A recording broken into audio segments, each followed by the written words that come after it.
ನಮಸ್ಕಾರ ಸ್ನೇಹಿತರೆ. ಸಿಂಧೂ ಬಯಲಿನ ನಾಗರಿಕತೆ ಅತ್ಯಂತ ಪ್ರಾಚೀನವಾದ ನಾಗರಿಕತೆಗಳಲ್ಲಿ ಒಂದಾದ ಸಿಂಧೂ ಬಯಲಿನ ನಾಗರಿಕತೆಯ ಅತ್ಯಂತ ಕುತೂಹಲಕಾರಿಯಾದ ವಿಷಯವನ್ನು ನಾವಿಂದು ತಿಳ್ಕೊಳ್ಳೋಣ. ಭಾರತದ ಹಿಮಾಲಯದಲ್ಲಿ ಹುಟ್ಟಿ ಹರಿಯುವ ಸಿಂಧೂ ನದಿಯ ತಟದಲ್ಲಿ ಹುಟ್ಟಿದ ಅತ್ಯಂತ ಪ್ರಾಚೀನ ನಾಗರಿಕತೆಯಲ್ಲಿ ಸಿಂಧೂ ಬಯಲಿನ ನಾಗರಿಕತೆ ಕೂಡ ಒಂದು.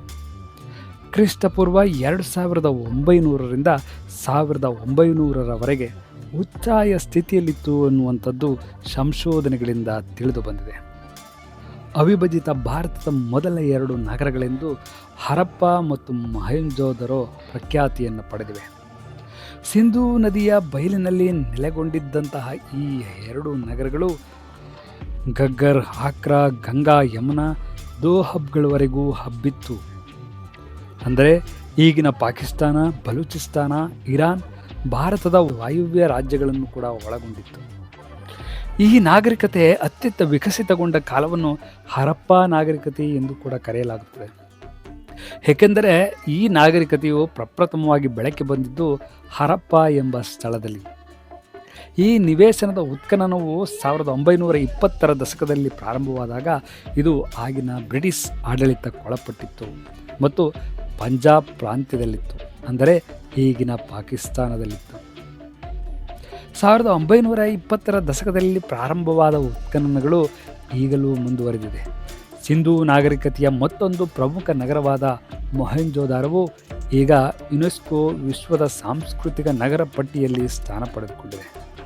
100 ಹೆಕ್ಟೇರ್ ಸ್ಥಳದಲ್ಲಿ ಅತ್ಯಂತ ಯೋಜನಾಬದ್ಧ ನಗರಗಳನ್ನು ನಿರ್ಮಿಸುವುದು ಹರಪ್ಪ ಜನರ ವಿಶೇಷತೆ.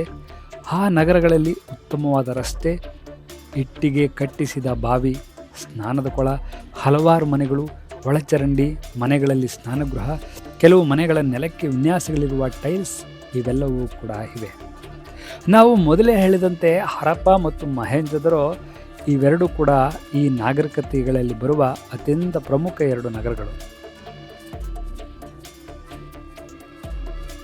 ಇಲ್ಲಿ ದೊರೆತಿರುವ ಸಾವಿರಾರು ಮುದ್ರೆಗಳಲ್ಲಿ ಮತ್ತು ಇತರ ಕೆಲವು ಕಡೆ ಲಿಪಿ ಕೂಡ ಇದೆ. ಹರಪ್ಪ ಲಿಪಿ ಮೂಲವನ್ನು ಕುರಿತು ಅನೇಕ ವಾದಗಳಿವೆ. ಕೆಲವರು ಈ ಲಿಪಿಯು ಪ್ರೋಟೋ ದ್ರಾವಿಡ ಲಿಪಿಯಿಂದ ಬಂದದ್ದು ಎಂದರೆ, ಮತ್ತೆ ಕೆಲವರು ಎಲ್ಮೋ ದ್ರಾವಿಡ ಲಿಪಿಯಿಂದ ಬಂದದ್ದು ಎಂದು ಹೇಳಿದ್ದಾರೆ. ಇನ್ನೂ ಕೆಲವರು ಇದರ ಮೂಲವನ್ನು ಸಂಸ್ಕೃತದ ಹಳೆಯ ರೂಪಕ್ಕೆ ಕೊಂಡೊಯ್ದಿದ್ದಾರೆ. ಜೊತೆಗೆ ಈ ಲಿಪಿಯನ್ನು ಉಪಯೋಗಿಸಿ ಬರೆದಿರುವ ಅಕ್ಷರಗಳು ಯಾವ ಭಾಷೆಯಲ್ಲಿವೆ ಎಂಬುದರ ಕುರಿತು ವಿವಾದಗಳಿವೆ. ಈ ಕುರಿತು ಇನ್ನೂ ಯಾವುದೇ ಅಂತಿಮ ತೀರ್ಮಾನಕ್ಕೆ ಬರಲಾಗಿಲ್ಲ. ಈ ಲಿಪಿಯು ಕುರಿತು ಸಂಶೋಧನೆ ನಡೆಸಿರುವ ಹಲವು ವಿದ್ವಾಂಸರು ಹಲವು ತರ್ಕಗಳನ್ನು ಮುಂದಿಟ್ಟಿದ್ದಾರೆ. ಇದರ ಬಗ್ಗೆ ಹಲವು ಸಂಶೋಧನೆ ಮತ್ತು ಉತ್ಖನನಗಳು ದಾಖಲಾಗಿವೆ. ಇದೊಂದು ಅತ್ಯುನ್ನತವಾದಂತಹ, ಬಹಳ ಸಮರ್ಪಕ, ಪರಿಪೂರ್ಣವಾದಂತಹ ನಾಗರಿಕತೆಗಳಲ್ಲಿ ಒಂದು ಅನ್ನುವಂತಹದರ ಇತಿಹಾಸವನ್ನು ಇದು ಬಿಚ್ಚಿಡುತ್ತೆ. ಸಿಂಧೂ ಕಣಿವೆಯ ನಾಗರಿಕತೆಯ ತೊಟ್ಟಿಲೇನೋ ಅಲ್ಲ ಎಂದವರಿಗೆ ಅಚ್ಚರಿ ಕಾದಿದೆ. ಹರಪ್ಪ ಮತ್ತು ಮೊಹೆಂಜೊದರೋ ಅವಶೇಷಗಳು ಕೇವಲ ನಾಶಗೊಂಡ ಸಂಸ್ಕೃತಿಯ ಕುರುಹುಗಳಲ್ಲ, ಅತ್ಯಂತ ಕ್ರಿಯಾಶೀಲವಾಗಿದ್ದ ಅಪ್ಪಟ ಭಾರತೀಯ ಬದುಕಿನ ಸಾಕ್ಷಿಯಾಗಿದ್ದವು ಎಂಬುದಕ್ಕೆ ಈಗಲೂ ಪುರಾವೆಗಳು ಸಿಗುತ್ತಿವೆ. 1921ರಲ್ಲಿ ಹರಪ್ಪ ಮೊಹೆಂಜೊದರೋ ನಗರಗಳು ಪತ್ತೆಯಾದ ದಿನದಿಂದ ಈವರೆಗೂ ಈ ನಾಗರಿಕತೆಯ ಬಗ್ಗೆ ಬೆಳಕು ಚೆಲ್ಲುವ ಮತ್ತು ಕತ್ತಲನ್ನು ಚೆಲ್ಲುವ ವಾದಗಳು ಮೂಡುತ್ತಲೇ ಇವೆ. ಒಂದು ಮುಖ್ಯವಾದುದು ಎಂದರೆ ದ್ರಾವಿಡರ ಭೂಮಿಯಾಗಿತ್ತು. ಆರ್ಯರು ಬಂದು ಅವರನ್ನು ಓಡಿಸಿದರು, ಅವರ ನಾಗರಿಕತೆಯನ್ನು ನಿರ್ನಾಮ ಮಾಡಿದರು ಅನ್ನುವಂತಹ ಹಲವು ವೈರುಧ್ಯಗಳಿವೆ. ಹಾಗಾದರೆ ಈ ಒಂದು ನಾಗರಿಕತೆಯು ಹೇಗೆ ನಾಶ ಆಯಿತು, ಹೇಗೆ ಅವಾಸನದ ಹಾದಿ ಹಿಡಿಯಿತು ಅನ್ನೋದಕ್ಕೆ ಭಾಳಷ್ಟು ಚರ್ಚೆಗಳಿದೆ. ಈಗ ಬತ್ತಿ ಹೋಗಿರುವ ಸರಸ್ವತಿ ನದಿಯನ್ನು ಇಲ್ಲಿ ಸಂಶೋಧಕರು ಗುರುತಿಸಿದ್ದಾರೆ ಅನ್ನುವಂತಹ ಮಾತು ಕೂಡ ಇದೆ. ಸರಸ್ವತಿ ನದಿಯು ಸುಮಾರು ಕ್ರಿಸ್ತಪೂರ್ವ 2000ರ ಸಮಯದಲ್ಲಿ ಭೂಕಂಪನದ ಪ್ರಭಾವ ಮತ್ತಿತರ ಕಾರಣಗಳಿಂದಾಗಿ ಒಣಗಿ ಹೋಗಿದೆ ಎಂದು ಗುರುತಿಸಲಾಗಿದೆ. ಹೀಗಾಗಿ ಸಿಂಧೂ ಸರಸ್ವತಿ ನಾಗರಿಕತೆ ಎಂದೇ ಹೆಚ್ಚಾಗಿ ಕರೆಸಿಕೊಳ್ಳುತ್ತದೆ.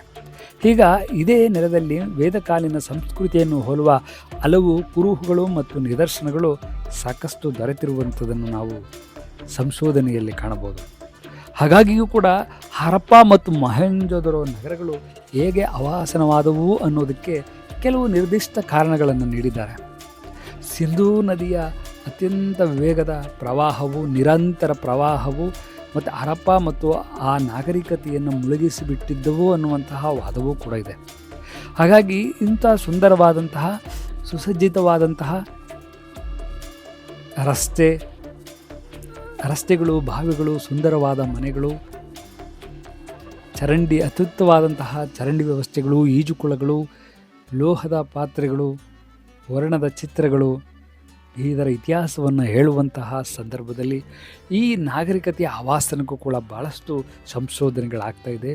ಒಟ್ಟಿನಲ್ಲಿ ಭಾರತದ ನಾಗರಿಕತೆಯ ಅತ್ಯಂತ ವಿದ್ವತ್ಪೂರ್ಣವಾದಂತಹ ಈಗಿನ ಭಾರತಕ್ಕೆ ಹರಪ್ಪ ಮತ್ತು ಮೊಹೆಂಜೊದರ ನಾಗರಿಕತೆಯ ಕೊಡುಗೆ ಕೂಡ ನಾವು ಯಾವತ್ತಿಗೂ ಕೂಡ ಮರೆಯೋದಕ್ಕಾಗೋದಿಲ್ಲ ಸ್ನೇಹಿತರೆ. ಹಾಗಾಗಿ ಸಿಂಧೂ ಬಯಲಿನ ನಾಗರಿಕತೆ ಭಾರತದ ಸಂಸ್ಕೃತಿಯ ಒಂದು ಭಾಗ ಅಂತೇಳಿ ನಾವು ತಿಳಿದುಕೊಳ್ಬೋದು. ಹಾಗಾಗಿ ಈ ನಾಗರಿಕತೆಯ ವಿಶೇಷತೆಯನ್ನು ನಾವು ಈ ಒಂದು ಸಣ್ಣ ಪಕ್ಷಿ ನೋಟದಲ್ಲಿ, ಸಂಕ್ಷಿಪ್ತ ನೋಟದಲ್ಲಿ ನಾವು ತಿಳ್ಕೊಂಡಿದ್ದೀವಿ. ಮುಂದಿನ ವಿಡಿಯೋದಲ್ಲಿ ಇದನ್ನು ಇನ್ನೂ ಹೆಚ್ಚು ವಿಸ್ತಾರವಾಗಿ ತಿಳಿದುಕೊಳ್ಳುವ ಪ್ರಯತ್ನವನ್ನು ಮಾಡೋಣ. ಇದು ಭಾರತ ಖಂಡದ ಹೆಮ್ಮೆ ಮತ್ತು ಒಂದು ಸುಂದರವಾದ ನಾಗರಿಕತೆಯ ಜನರು ಈ ಮಣ್ಣಿನಲ್ಲಿ ಹುಟ್ಟಿದ್ರು ಅನ್ನುವಂತಹ ವಿಶೇಷತೆಯನ್ನು ನಾವು ಈ ಸಂದರ್ಭದಲ್ಲಿ ಬಿತ್ತೋಣ. ಜೈ ಹಿಂದ್, ಜೈ ಭಾರತ್, ನಮಸ್ಕಾರ.